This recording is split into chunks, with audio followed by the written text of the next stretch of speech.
بسم اللہ الرحمن الرحیم۔ محترم سامعین کرام، السلام علیکم ورحمۃ اللہ وبرکاتہ۔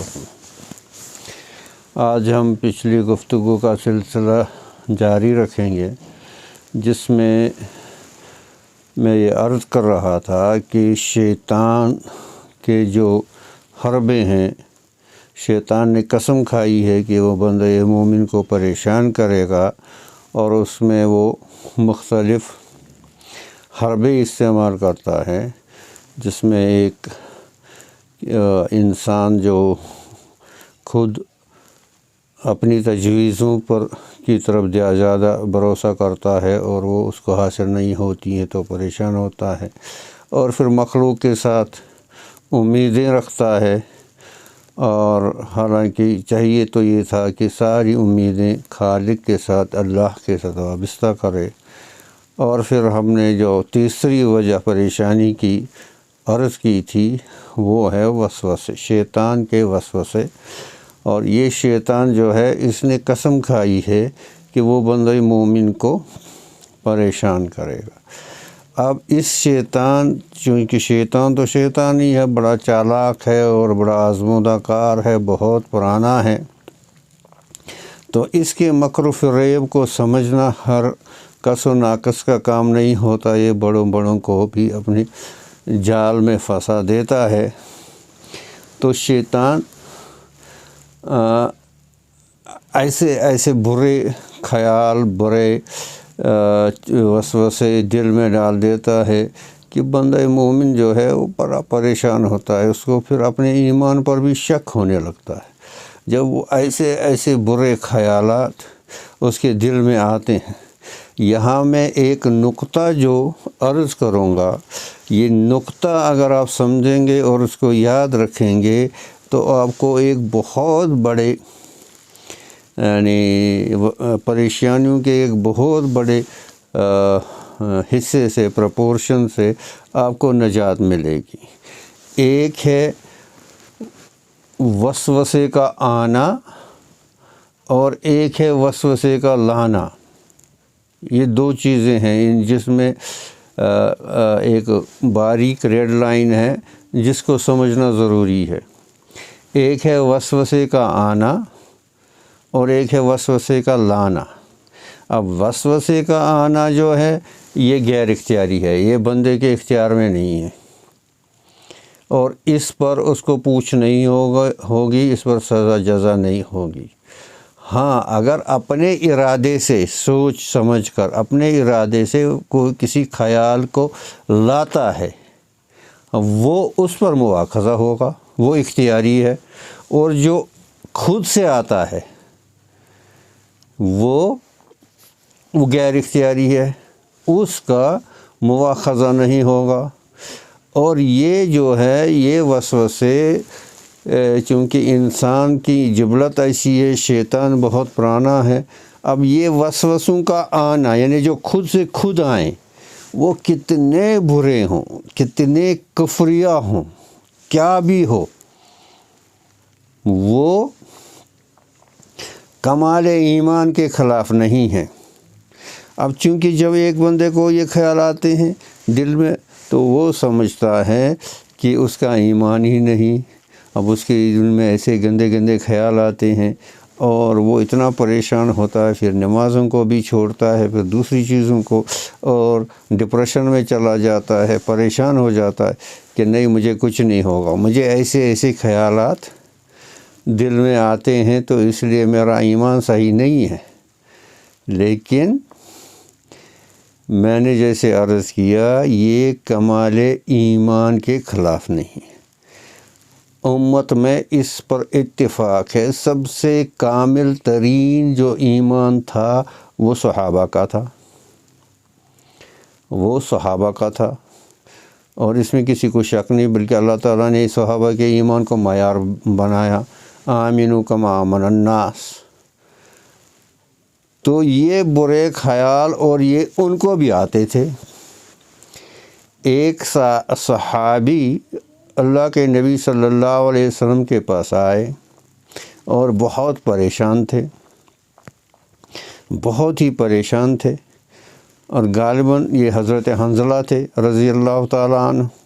حضرت حنظلہ کا ایک اور مشہور واقعہ نافق حنظلہ منافق، وہ تو دوسرا واقعہ یہ اس میں یہ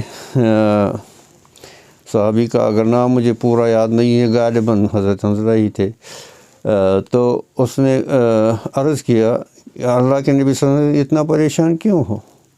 کہا اللہ کے نبی صلی اللہ علیہ وسلم میں تو ہلاک ہو گیا، میرے اندر دل میں ایسے برے خیالات ہوتے ہیں، اتنے برے خیالات آتے ہیں کہ میں جل کر کوئلہ بننا پسند کروں گا، لیکن ان خیالات کو زبان پر نہیں لا سکتا۔ یعنی آپ اس سے سمجھ لیجئے کہ وہ کتنے برے خیال ہوں گے کہ انسان جلنا چاہے گا لیکن زبان سے ان کو ادا نہیں کرنا چاہیں گا، اتنی برے خیال ہیں۔ اور اللہ کے نبی صلی اللہ علیہ وسلم نے کیا فرمایا؟ اللہ اکبر، فرمایا ذاک صریح الایمان، ذاک صریح الایمان، یہ تو کھلا ایمان ہے، یہ صریح ایمان ہے۔ اب آپ کہیں گے یہ کیسے ایمان ہے؟ برے خیال کا آنا کیسے؟ برے خیال کا آنا ایمان نہیں ہے، لیکن برے خیالوں کی وجہ سے جو اس کو کلفت ہو رہی تھی، جو اس کو پریشانی ہو رہی تھی، وہ کس وجہ سے ہو رہی تھی؟ کہ اندر ایمان تھا، ایمان کو یہ پسند نہیں تھا کہ ایسے خیال آ جائیں، تو اس ایمان کی وجہ سے وہ پریشان۔ اگر اب کوئی ہے جس میں ایمان ہی نہیں ہے، اس کو کیا کیسے بھی خیال آئے ہو تو ہی ڈزنٹ کیئر، اس کو تو کوئی پریشانی نہیں۔ تو اس لیے اللہ کے نبی صلی اللہ علیہ وسلم ذاک صریح الایمان۔ اب اس میں دو چیزیں ہمیں سمجھ میں آتی ہیں، ایک یہ کہ جو کامل ترین ایمان والے تھے ان کو بھی یہ خیال آتے تھے، اور دوسرا یہ کہ ان خیالات کا آنا، برے خیالات کا آنا کمال ایمان کے خلاف نہیں ہے، کیونکہ صحابہ کمال ایمان، صاحب کمال ایمان تھے۔ تو ایسے برے اب یہ جو آنا ہے یعنی خود سے آنا، یہ تو غیر اختیاری ہے، تو بندے کا اس میں کیا قصور ہے؟ ہاں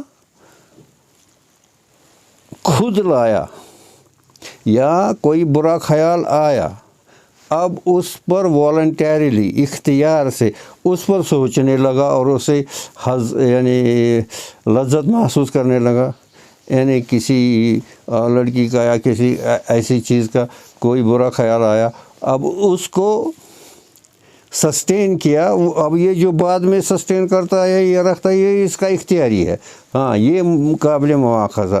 لیکن بیسک پہلے جو غیر اختیاری طور سے آیا وہ کوئی گناہ نہیں ہے، اور اس پر کوئی پوچھ نہیں ہوگی۔ اور دوسری بات جو سمجھنے کی ہے، یہ جو انسان کا دل و دماغ ہے، یہ بزرگ کہتے ہیں یہ اس لائک ریلوے اسٹیشن۔ ایک ریلوے اسٹیشن پر ایک جمع غفیر لوگوں کا، ہزاروں لوگ آتے ہیں جاتے ہیں، ٹرینیں آتی ہیں جاتی ہیں، اسی طرح سے انسان کا دل دماغ، ابھی جب تک انسان بیدار ہے تو اس کا برین تو چپ کر کے نہیں بیٹھتا ہے، اس میں تو ایکٹیویٹی ہوتی رہتی ہے، وہ تو مطلب ایسے نہیں کوما میں نہیں ہے، جب تک وہ بیدار ہے تو اس کا برین کام کرتا رہتا ہے۔ اب اس میں یہ آتے ہیں ادھر سے، یہ جاتے ہیں، آتے ہیں جاتے ہیں، تو اب اور یہ غیر اختیاری ہے۔ اب اس کا ایک ہی علاج ہے، ایک جملے میں اس کا علاج، اگر آپ کہیں گے کہ ہم ان خیالات کو روکنا چاہیں گے، ان کے خلاف یعنی اپنے کو کچھ کوشش کریں گے، یہ تو اور الٹا اس میں پھنسا دیں گے، کیونکہ شیطان تو شیطان ہی ہے، وہ بڑا چالاک ہے۔ اس کا ایک ہی علاج، اس کا نام ہے عدم التفات الی الوساوس، ان وسوسوں کی طرف التفات ہی نہیں کرنا۔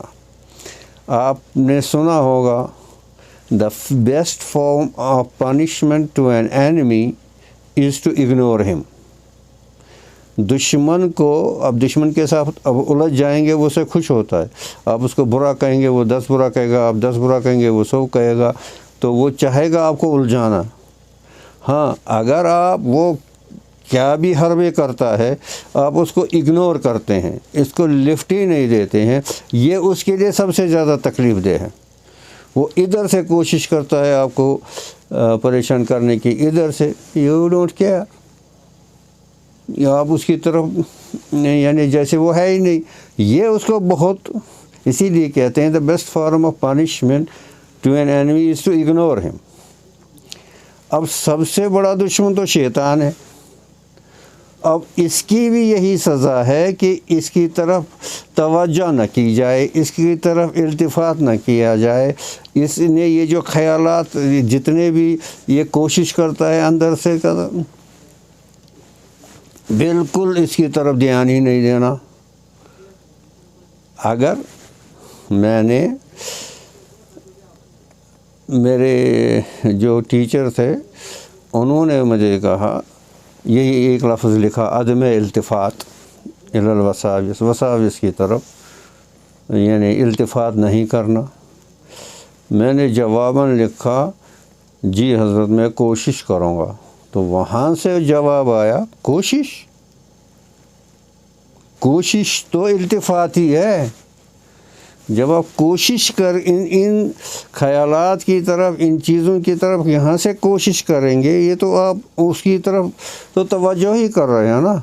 نہیں، اس کا علاج ہے عدم التفات، بالکل اگنور، جیسے ہے ہی نہیں، کل معدوم۔ اگر آپ اس بات کو سمجھ آئیں گے کہ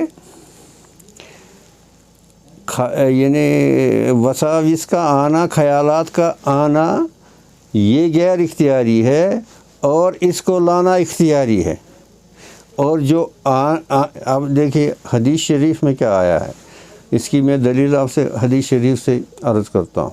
حدیث شریف میں آیا ہے کہ اگر کوئی بندہ 2 رکعت نماز اس طرح سے پڑھے کہ اس میں کوئی دنیا کا خیال نہ لائے تو یہ دنیا مافیہ سے بہتر ہے۔ اب یہاں غور کرو، یہاں یہ کہا گیا کہ وہ دنیا کا خیال نہ لائے، یہ نہیں کہا کہ اس کو دنیا کا خیال نہ آئے، یہ کہا گیا کہ دنیا کا خیال نہ لائے، یہ نہیں کہا گیا کہ دنیا کا خیال نہ آئے، کیونکہ آنا اس کے اختیار میں نہیں، اس کو کیسے روکے گا؟